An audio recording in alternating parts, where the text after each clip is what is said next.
welcome to another edition of ALN Thursday at 3 p.m. Eastern.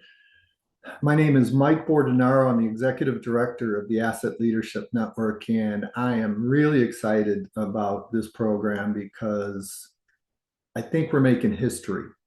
We're going to be showing how our members have been working together with the Coalition for Smarter Buildings inside the Linux Foundation and others, the National Institutes of Standards and Technology, and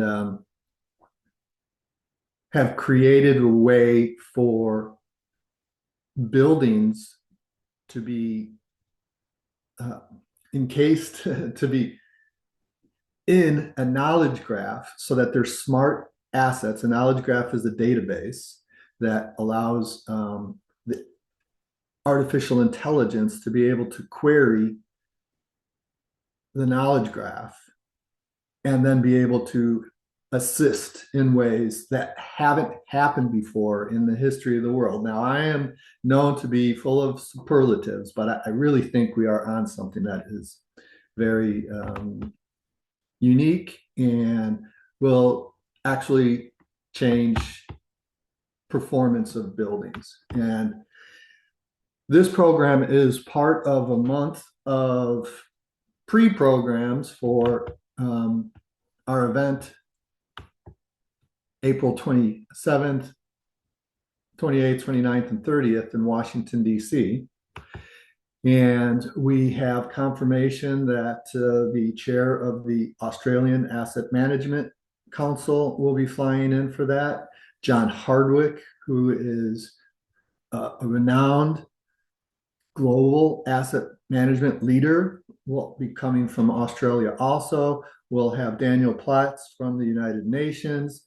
We're going to have National Institutes of Standards and Technology, National Institute of Building Sciences talking about how they are working with federal agencies to do AI.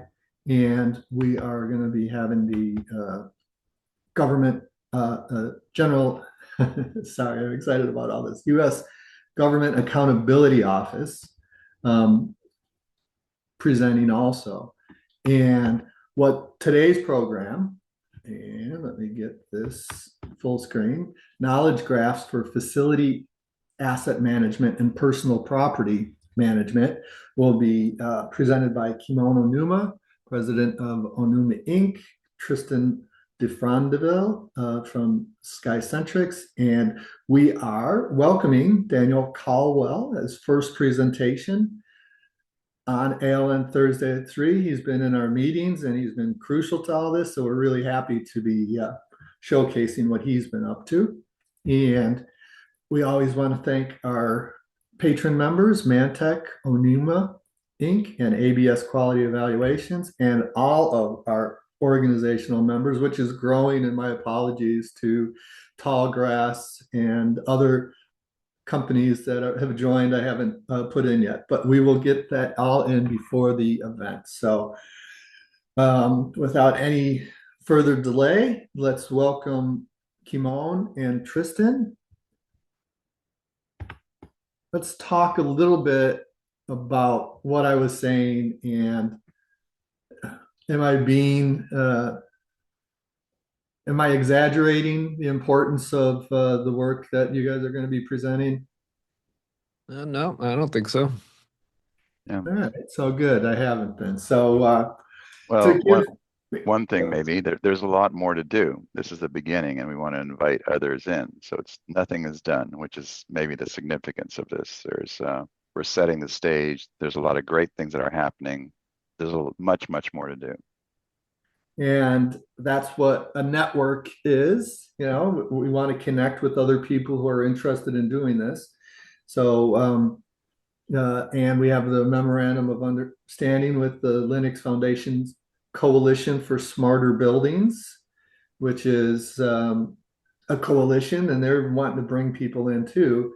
And part of the event that we're going to be highlighting this further at is a global asset management summit where we're announcing the desire to rapidly deploy best practices. Not that that hasn't always been happening anyway, but there's an urgency now And we've got a set of tools and processes that assist in the achievement of asset management objectives, organizational mission in such a powerful way that this is not about a new tool in your tool belt. This is, you used to use hand saws and hand drills, and now you've got electricity. It's a whole new tool set. It's a whole new way of of doing things. You're still building houses, you're still putting things together, but it's going to be a little different. Battery operated too. Pardon? Battery operated too. So it kind of started with the Coalition for Smarter Buildings announcing that they were part of Linux, and that's where we met PAE. And the Asset Leadership Network took a leading role in getting PAE to understand the value of running a public pilot. Government agencies do that, but it's not common for a private company to say, hey, we're going to be transparent about what we're doing. And your work together resulted in some things that they're willing to make public to the world. And that's really the power of this. So thanks to PAE. But Kimon, will you talk about how things got started? Sure, but actually, since we're talking about PAE, maybe Tristan, you do a great job of describing the Linux Foundation or Linux in general and the significance in the world, because that's, I think, one of the foundational parts of what we're talking about here, open connectivity. Sure. So Linux Foundation's the world's largest open source community. Started with Linux. Obviously, that became the operating system of the internet, right? Not a private company. There were plenty of options for private companies to become the servers of the internet.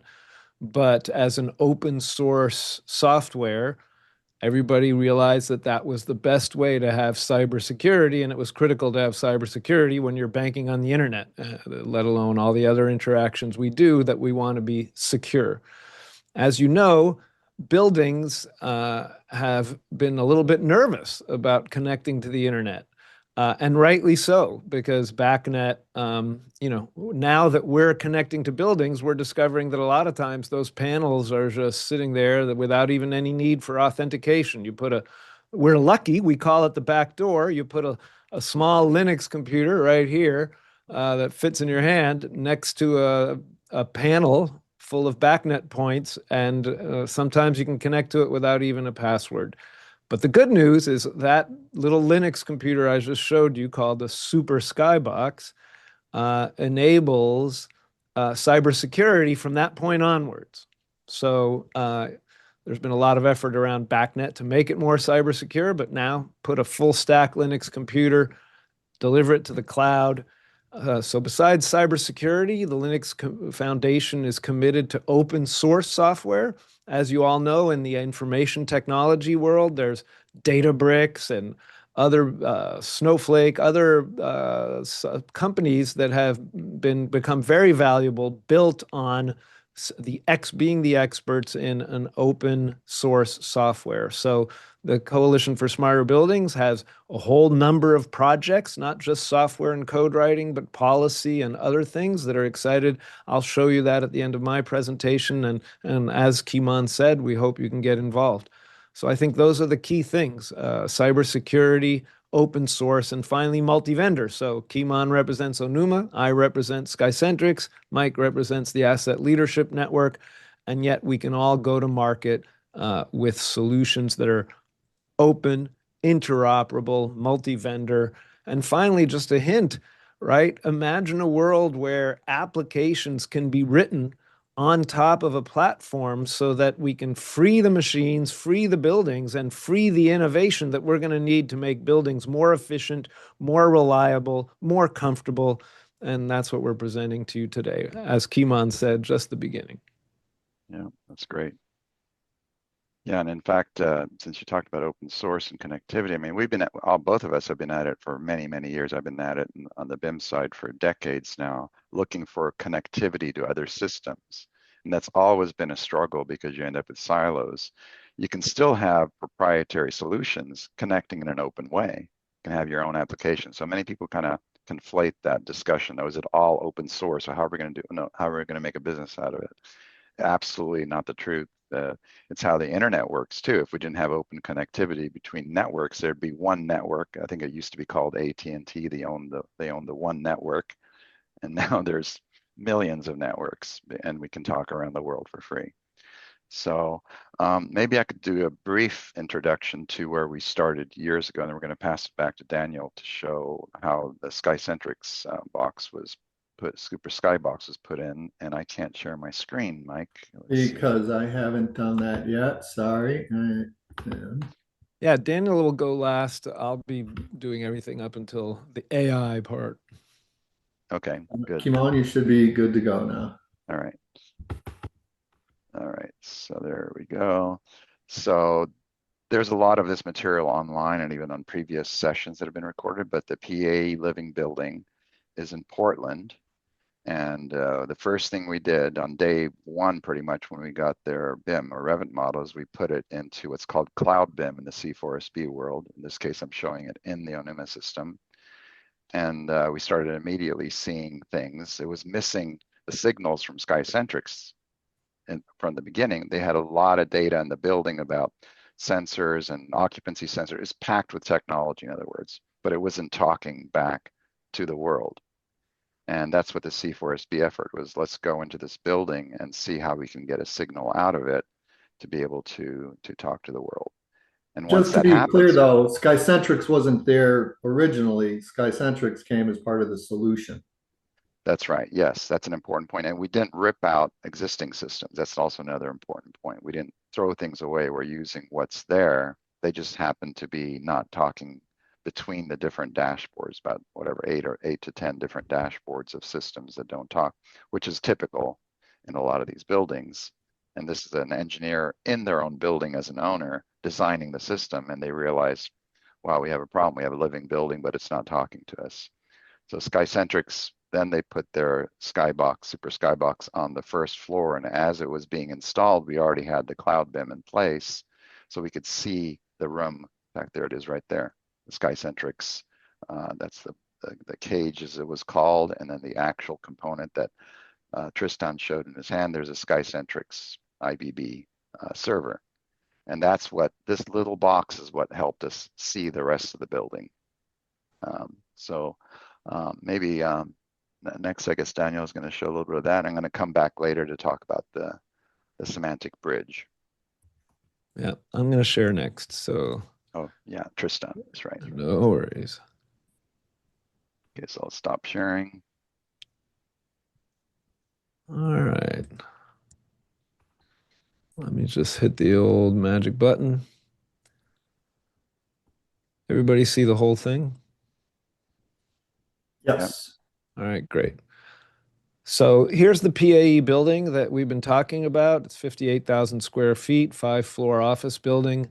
It was built 5 years ago, net zero, living building certified, which is bigger deal than net zero. And the idea was to be the showcase around the world. 4,000 engineers and architects tour this building every year. It has a swimming pool cistern to catch rainwater under it. It has solar, as you can see on the roof, full of heat pump compressors on the roof. It has composting toilets. And after they built it, in fact, the electrician for this building, the engineer, PAE employee, said it was the first time that I not only had to design the electrical system, but I had to operate it for the last 5 years as the building owner rep. And he discovered how difficult it was. At the end of the day, at the bottom sentence here, you can see visibility on all systems in one place was challenging and really had never been done. So what we did is here's the building. You can kind of see some of those systems I've been talking about. And we put in the network closet. We were lucky. It was wired all the way down to one place. That's Super Skybox. It's a Linux computer. So the first thing we do is obviously discover, and you can see that it's got a little icon that says that it's AI enhanced. So you click that button. It discovers all the BACnet devices. It queries the Modbus network, but it actually does all those things because PAE uploaded all the documents, we can actually map the Modbus registers from the documents of the building if they're there. Otherwise, obviously, we have to go out to the internet and get the manuals. But the point is you click that button, it discovers all the devices, and it discovers all the points on the devices, and it even recommends, based on the parsing of the documentation, which ones should be sent to the cloud versus just stored on the actual computer in the building. So what's one of the things we discovered that was pretty exciting? This is a heat map, midnight to midnight on the x-axis, and 30 rows of days. So at the top you see, and I see somebody raise their hand. Do you want to ask a question? They put it down right away. So all right, sorry. Yeah. So yeah, 30 days. So when we got there last July, we saw right away, I mean, anybody can look at this picture, and if blue means your battery's charged, you can see that and red means it's not charged. It hasn't been doing much. It had been that way for 5 years. Nobody had changed any settings.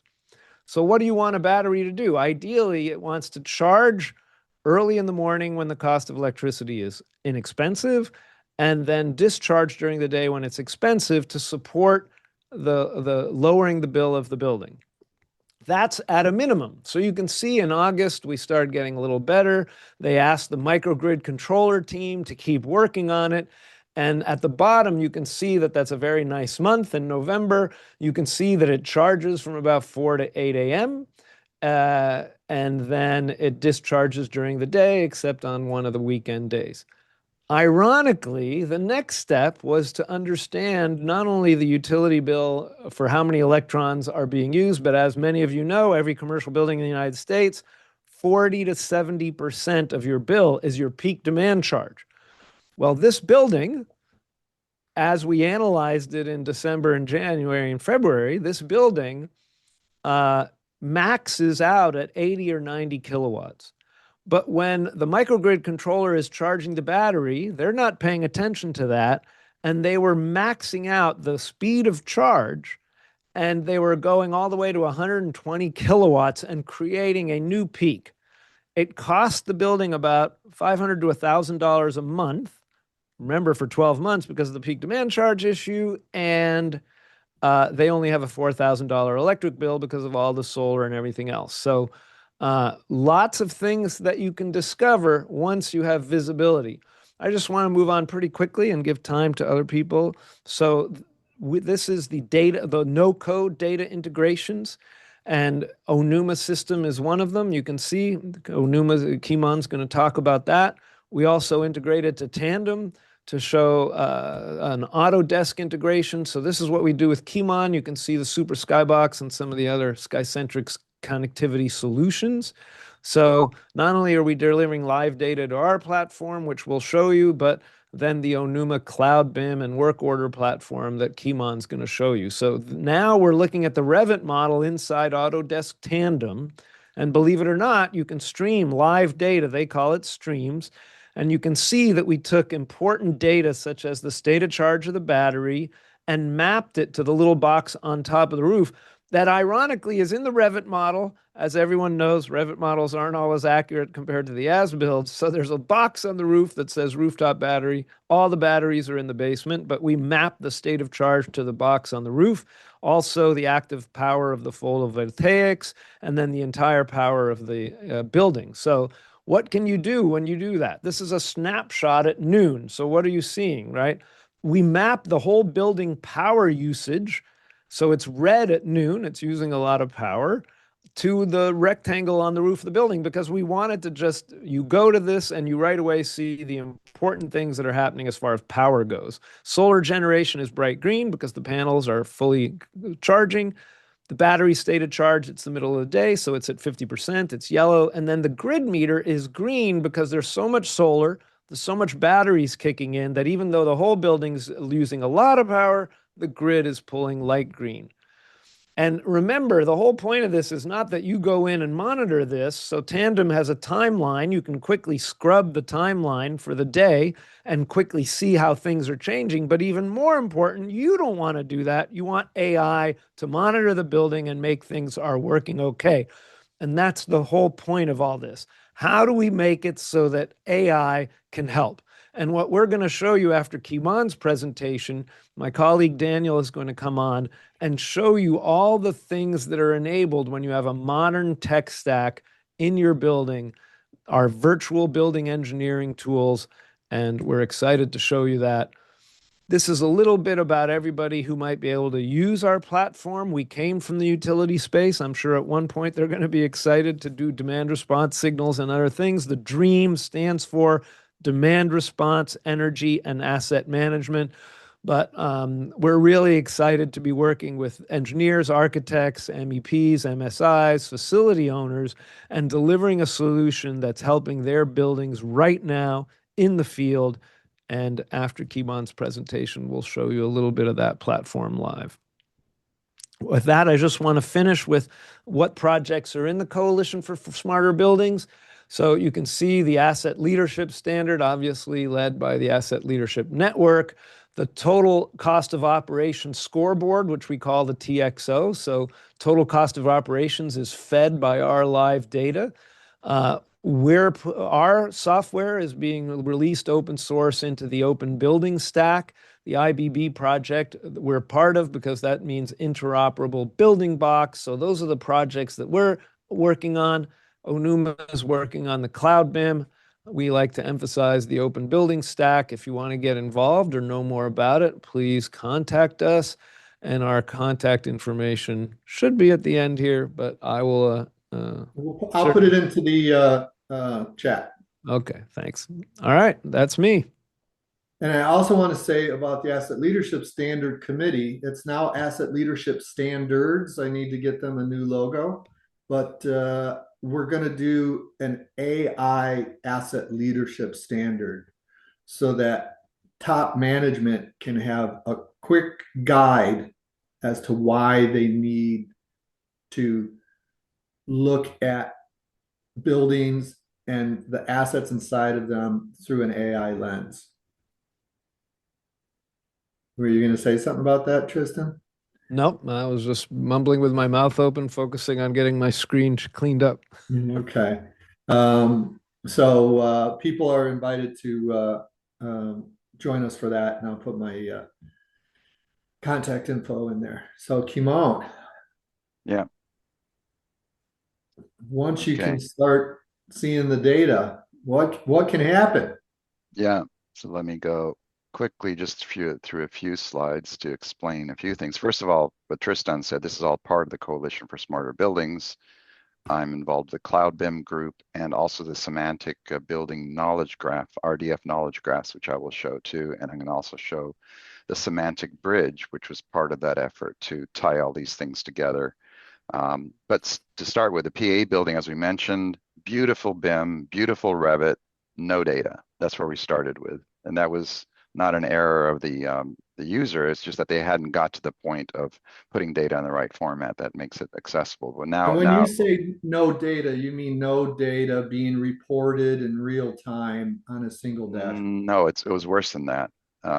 Some of the objects that you see here were all called undisclosed or undefined or whatever. So you see them in a list, undefined. There were all these batteries or all these sensors. So we didn't even have the name or the ID of those things to be able to attach the sensor data that's coming from SkyCentric. So it's more of a find the things. Yeah, go ahead, Tristan. Yeah, I just want to say that's one of the big things. And Kimon, having been in the business for a long time, knows about how to get just enough data out of any building to make it useful. And he'll be talking a little bit about that. But we all know, if you're a building owner or manager out there on our audience, you know how some buildings don't have great documentation. So that's why we've really been working on the AI enhanced tools that parse documents and that look at the data and actually determine if the way the data was labeled makes sense. So BACnet is super helpful, but it's really critical. I think buildings have been difficult to attack historically. They've been every implementation to try and bring a building into the modern age and give it any kind of visibility has always been a custom integration. And that's really what we're trying to start with to break apart here, is that even though you have a building that that isn't well labeled, well documented. You can put a super skybox next to any system that you're curious about, that you want to have better visibility on. And obviously, we're talking about taking over the microgrid controller at PAE.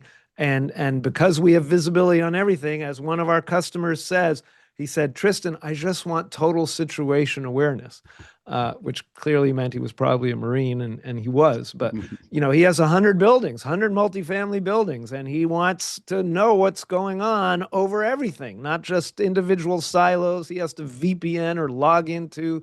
So that's what we're trying to make available here as a start. Yeah, absolutely. And in fact, it's even worse than that. If one is a technology issue of not getting the data and the models, the next one is a governance issue of the owners not putting in the contracts and requiring it from I'm the architect. So I know this. Architects do not want to release a lot of this data in a format that's machine readable because there's IP kind of confusion and everything. So it's decomposed to find it. And Tristan, like you said, there's documents like we see on the right, wiring diagrams that can be scanned with AI and find. It does a pretty good job actually, but sometimes it misses because the text is not right or whatever. So if an engineer is making a decision about panels connected to this air handling unit, then that's an explicit line that doesn't need to be interpreted. And that's where we're heading to with this knowledge graph. So if somebody makes that decision to draw that line, that's really valuable information. But if you bake it into a fuzzy PDF and somebody, AI or a person makes a mistake, you lose that opportunity. So that's an important point. And then there's also Excel files. This is literally what we got from PAE. They had a mixture of PDFs, Excel files, wiring diagrams, Revit models. First day we import the Revit model, we got the system in place, and then we head towards knowledge graphs, which I'll be showing next, is these explicit lines. It's essentially a wiring diagram that machines can read. So when you say, where is air handling unit connected to, it knows where it is. Whoa. So Can we say that those points are assets? yes, they can be assets, they can be spaces, they can be costs, they can be the utility system, they can be anything. These nodes, when you get into RDF knowledge graphs, they're not limited by the geometry, but they need to be related to the geometries to say this point of that battery is connected there in the node. Otherwise, it's just a list of stuff. And can they be connected to asset management principles, intangible assets? Yes, they could. In theory, they could, and that's what RDF, and this is where the AIs and the basically AI agents, AI systems, large language models function like this. They look for things that are nearby or related, and as soon as you get them more precise, you reduce hallucinations because you can talk to a building and say, "Hey, where's the air handling unit?" It'll just make something up, right? But if you say, "No, it's here and here it's connected," it becomes absolute. And if one of those intangible asset nodes is Tristan's comment, use battery power during high energy cost times, then that's part of the trigger for the AI connections. Yeah, and that's actually part of C4SP. It's called, I forgot the name of it now. The rules. It's actually an ASHRAE standard. What is it, Tristan? What's it called? You set the rule. 231 control Two, three. sequences. There we go. Yeah, we have to have this numbers in our head so we remember what they are. Control sequences. Okay. Okay, so back to the semantic bridge. So what the semantic bridge does, imagine a Revit model or a CAD or a BIM file, and then you have that knowledge graph that includes things that are not geometries but relate back to the geometry. If you don't connect the two, they're not talking the same language. And by connecting it, then it becomes absolute. So you could say, where is this air handling unit connected? And let me show that live next. See if this works. It's always risky to go live here, but here I am. Okay, so in the Onuma system, we have we call it a sample model set out of the PAE building. It's called RE1, which is just a few rooms, a few assets, air handling, whatever. And notice that it's intentionally not what we call a Hollywood BIM. We didn't need to make it beautiful. We just needed to know where things are. And we need to have some kind of a basic 3D model of it if we wanted to see things in space. So when we point to this thing here, it says, you ask it, what is it? And it says it's an air handling unit. And then you say, where is that? So this is the knowledge graph essentially or a graphical view. This is the semantic bridge app that looks into the graph model and says, okay, what is that thing? As you're pointing to things, it starts showing you where in the chart it is. Where is that space? Then it shows, okay, this is part of that space there. And if you point to the graph and say, okay, what is this wiring diagram up here? It's the air handling unit that supports air to these what are called domains, and you see the rooms lighting up on the right. This is a significance of this semantic bridge. Graphical view on the right, semantic model on the left, connected with the same IDs. So when we start using AI later, it knows exactly what is related. It doesn't have to go back to the PDF, to the Excel, to the engineer to ask them how are they connected. And we can even add things. So in the Cloud BIM Onuma system, we added a thermostat. The thermostat shows up in the knowledge graph as an orphan. It's not connected to anything because we just added it as geometry.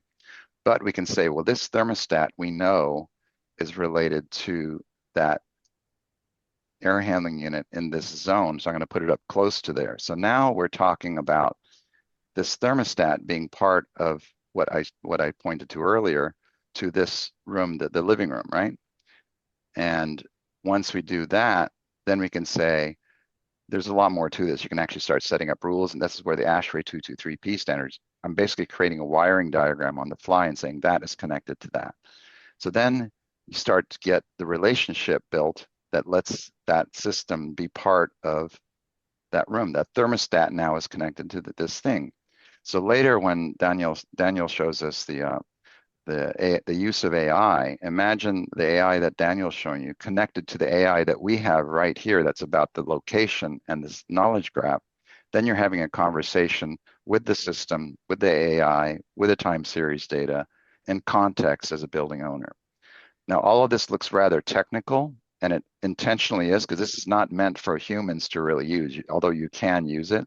Machines need this kind of information, these absolute relationships, and it needs to be shared in a format, in an open standard format, open source format that allows other systems to connect to it. Because if they're disconnected silos, then it doesn't do any good. I might have this fantastic digital twin system here, but if I can't talk to the SkyCentric Dream platform, I've basically cut that silo, which is where we came in with the PAE building to start with. They had fantastic systems, none of them talking to each other.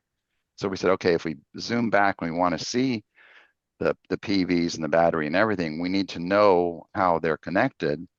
And the other thing that we've believed this from the very beginning, and we actually have proven it with this process that we went through with PAE. Revit and BIM is incredibly powerful. It can have an incredible amount of data. It can have a lot of these relationships in it, but it doesn't capture everything. It's absolutely impossible to capture everything, especially when you get into sensors and everything, which means you need a process and a tool that you can allow other applications to say, hey, I did commissioning, I connected that sensor, I connected that thermostat, I hired a contractor to add a new piece of equipment. Where is that piece of equipment? Oh, it's right there. It's a light in that room, and it's connected. Oh yeah, we're getting electricity there. Where is it getting electricity? Oh, it's getting it from this breaker. Where is that breaker connected to? Oh, it's connected to the main panel. Oh, what happens if the electricity goes out to the business that's running in that room? If electricity runs out and it's a storage room, maybe it's not a big deal. If it's a server or operating room, then yes, it's a problem. So if you talk about total cost of ownership, risk and cost, you need this level of information to have a conversation with the building. Because right now, the building industry is nowhere near this. There's certain pockets of really interesting things happening. Many of them are kind of doing their thing on their, maybe in a silo, and the opportunity is, let's get everything out of a silo and connect it, and it becomes much more powerful to become a truly smart building. So I'll pause there and see if there are any questions or thoughts on that. Did I miss any points, Tristan or Mike? No, I wanted to ask Tristan how this relates to decisions beyond the facility manager. This connectivity to me indicates an organization can operate in a new way. And I think a lot of the trouble is people are just thinking it's another technology tool, and it's not. It's a transformation of your business process model. I think again, people want to think about, well, now that I have these knowledge graphs and this modern technology platform, it's not like I have to wait for Skycentrics or Onuma to develop the application I want. If you're a large facility owner or manager, you mentioned the GSA. If anybody from the GSA is on here, right, think about how you might have specific applications that you wish you could run on your buildings, and now you don't have to wait until somebody makes it. But that's one potential. The other idea is, I mean, as I said, we came from the utility space. Utilities have been dying to get to commercial building large loads and treat them as Lawrence Berkeley Lab released a foundational report a few years ago. That was the grid interactive efficient building. So you've seen solutions here that are going to make buildings more efficient, but the minute they're connected like we enable, they're going to be able to respond to grid signals. The grid will pay for these solutions. Utilities will pay for these solutions, and or certainly incentivize them, both to get them installed and to have them ongoing. And because we have so much situation awareness and visibility, there shouldn't be any negative impact on comfort. The utility wants to do two things. Well, you as a building owner want to minimize your peak demand charges when everything randomly comes on at the same time. We're easily orchestrating that for PAE.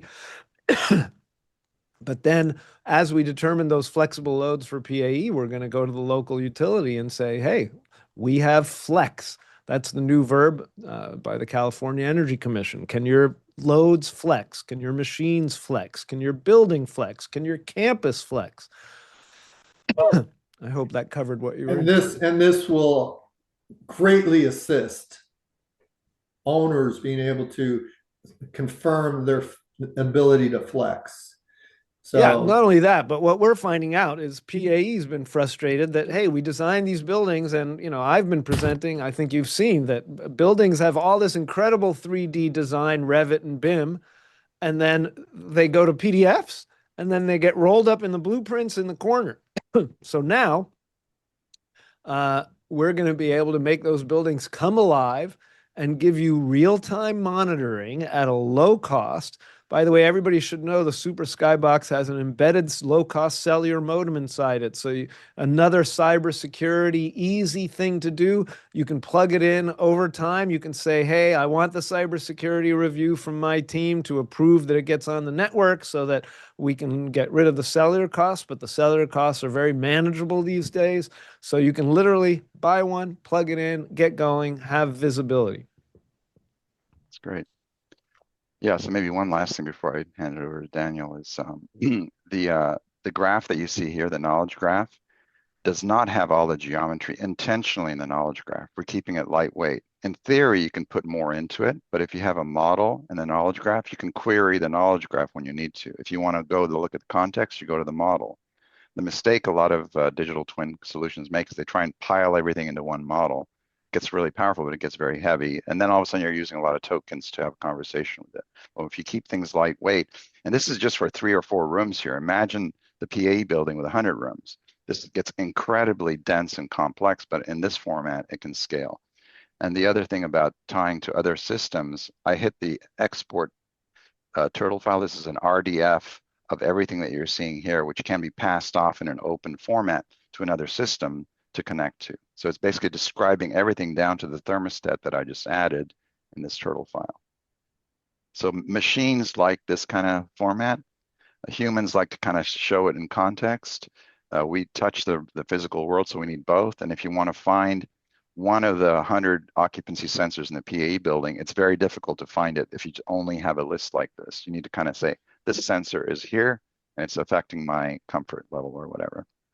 Okay, so I think I could pass it over now. If Daniel, are you ready? Yeah, I think he is. there he is. Great. Welcome, Daniel. I'm Thank so you. glad to have you on for the first time. All right, can you see my screen? Yes. Great. So right here, we are looking at the Skycentrics Dream platform, and I'm going to show you a little bit of that live data that we're getting from the Super Skybox onto the Dream platform. and what you can do when you see live data from multiple machines breaking out of their silos and kind of seeing how those different systems interact and how you can look at them manually through graphs, and then how you can also query AI for further insights. So these are just some of the systems you see at the PAE building.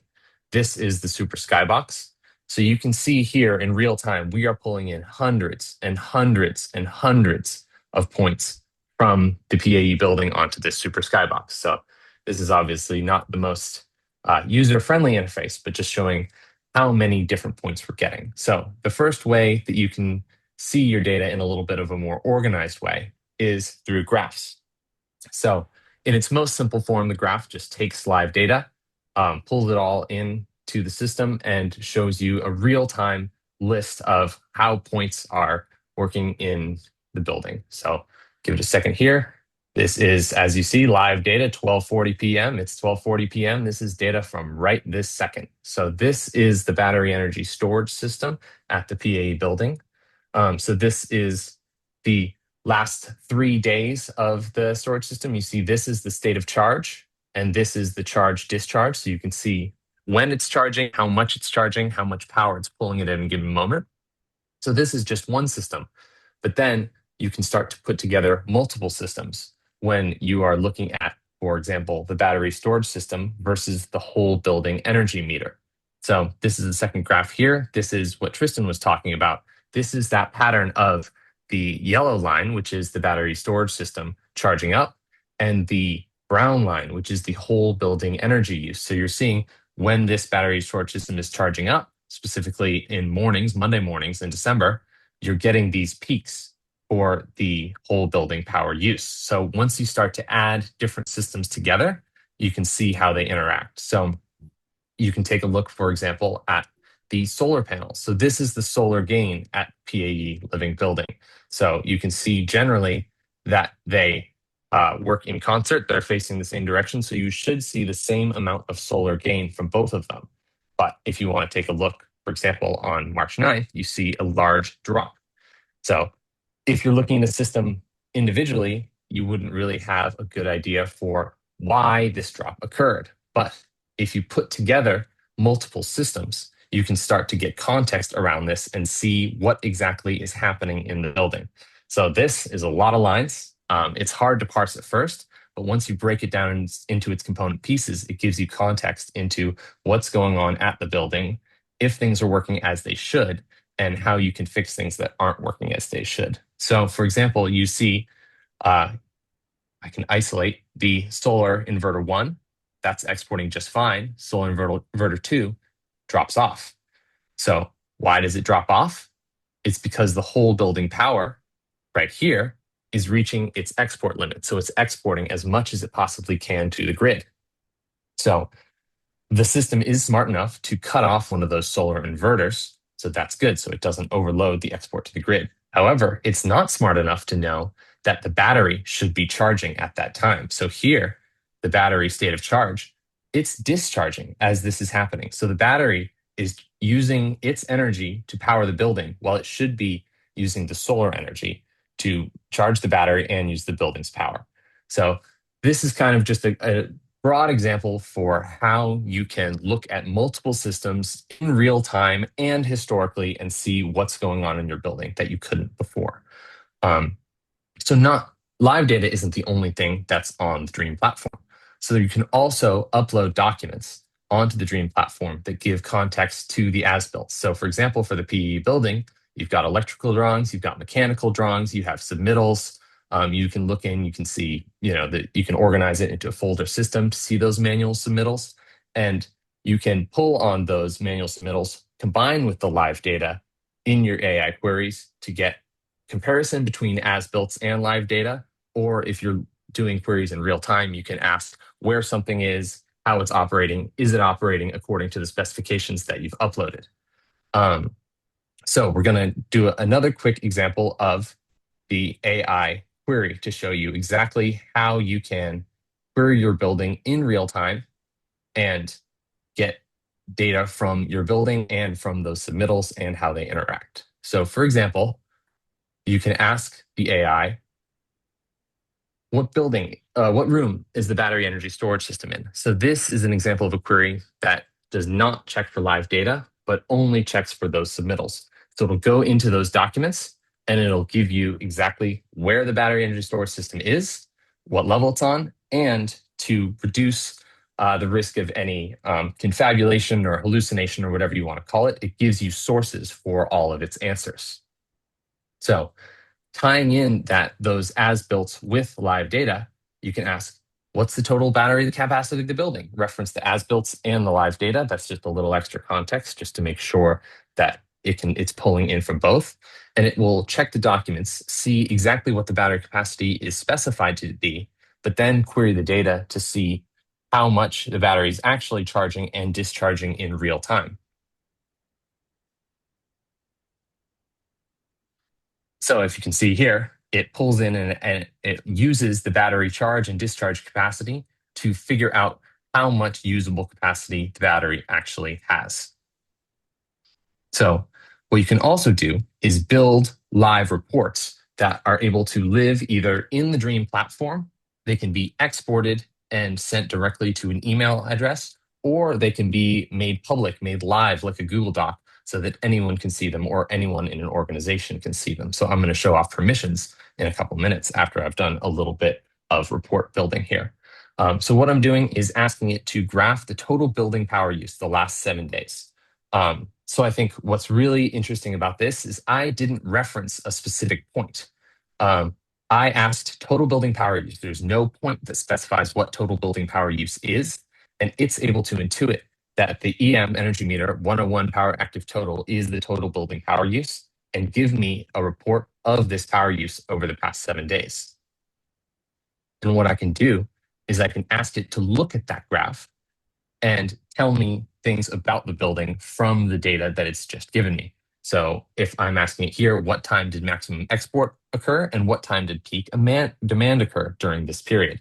So it's going to look at the graph that it's already generated for me and tell me that maximum export occurred at about 4 p.m. On 21st. So that was going to be a day with a lot of solar gain. And the peak demand occurred at 6 a.m. So referencing what Tristan had earlier, it's the battery storage system charging up away and causing those peaks. This peak wasn't as extreme of a peak as some of the issues we've seen, but peak nonetheless. Just to show a little bit of variety in terms of what the graphing can do, I can ask it to add a heat map graph of total building draw over the past 30 days. So this is a great way to visualize the patterns over time of how your building is using energy. And you can do this for any point. Total building power draw is just a good example. So as you can see here, it adds a heat map power draw to the report in real time. And there you can see it. So you're seeing the building is generally a morning peaking building due to that battery. And it generally sees its maximum export in the middle of the day due to those solar panels. So you can also ask it much more general questions. So instead of asking about specific points, you can ask it a broader question and start to do analysis on the trends in the building. So I'm asking it, what are some of the largest loads in kilowatts in the entire building? And asking it to use the last 24 hours of data just to give it some context. So this isn't asking for a specific point. It's asking it to do analysis in real time of what some of these loads are, what they might be, and determining what an energy load is in terms of production versus consumption as well. So is it smart enough to know that the battery loads and the solar loads are production rather than consumption? So since this is a little bit of a broader question, it applies a bit of a deeper AI machine learning model and analysis model, so it takes a little bit more time. But it should give us an answer that cuts down into what some of the largest loads in the building are and give us some analysis into what they might be and when they are most active. And frankly, Daniel, this is what I was telling the team earlier, right? If you have total situational awareness, this is part of the work that Daniel and his team have been actually doing. As we take over the microgrid controller, we're literally asking this question, trying to figure out which loads are large, and then determine which of them can flex and how much they can flex so that we can really start limiting the peak demands, and you doing much better use of that solar. You saw how if you're not paying attention, and the current microgrid controller is not paying enough attention to know that it's wasting solar. And the more solar you can use in your building, always better. Back to you, Daniel. Sure. Yeah. So as you see here, it pulls in all the different points that are reporting in KWs and gives you some ideas on what those large building loads are. So for example, it found the three largest loads are the ACCU units. So those are the units that are responsible for the hydronic heating loads. And it tells you exactly when they're peaking. So as you see a lot of early morning peaks, both for the battery storage system and for the hydronic heating. So you can see here where you're digging into why those peaks occur. So we could easily be making sure the battery is not charging at the same time that the heat is being generated for the floors. And it makes sense that it's going to be generated at 6 so that people walk into a comfortable building. Obviously, we want to maintain comfort while we're lowering costs. Exactly. So now that you've built this somewhat rudimentary report, you can obviously make it look better. You can add, some bells and whistles. There are different ways that you can access this report that I mentioned earlier. So you can see in the collaboration tab on the left, I'll make it a little larger so it's easier to see. You can make a report either private, which is accessible only to you. You can make it an organization level permissions where it's accessible to only people in your organization. You can make collaborators, so anyone you want to bring into a specific project. They don't get access to any other project, but if you want them to see just the PAE Living building, great, they can see this report, or you can make it anyone with a link. So this is very similar to Google Docs if you've ever used Google Docs. If I make it public to anyone with a link, I copy that link. Anyone on the internet, if I give them that link, can see this report. But of course. Okay, so if I understand correctly, yeah, this addresses the issue: is AI gonna replace my job? And it seems like this is doing the work an engineer would be doing. However, there are so many buildings in the world that need this type of work to be done. There aren't enough engineers to actually do this. So using AI in this manner allows building owners to achieve things that wouldn't be possible. I think it's also that the engineer who is helping is going to be able to diagnose problems much more quickly. So one of the things we're thinking about is engineers, as you know, expensive hourly rates, and then the building gets passed on to facility managers or sometimes, Boiler Bob. And some of the things Boiler Bob can fix with a little help and a little alert that goes to Boiler Bob. We figure out that that's an easy thing he can fix. And then sometimes it might need the engineers to dig into. Somebody has to do these queries. I mean, yes, we all know about a world where no humans are ever involved. It's a little bit scary to me. Right now, we're trying to make the engineers, the architects, the MSIs, the MEPs provide better service to their customers, their building owners. Daniel, can you just open a new browser window and quickly paste that link in? Because it's pretty cool to see it without everything else. Thank you. Absolutely. And then, yeah. So here's the report. This is exactly what I just generated. You see a little edit button in the bottom left. That's only because I'm still logged in as myself. I think I have the screen share only as this one window. But can you see, notice that the graphs are live, right? That's if he moves his mouse, those graphs are live. They're not just screenshots. So people can scroll in and look at things.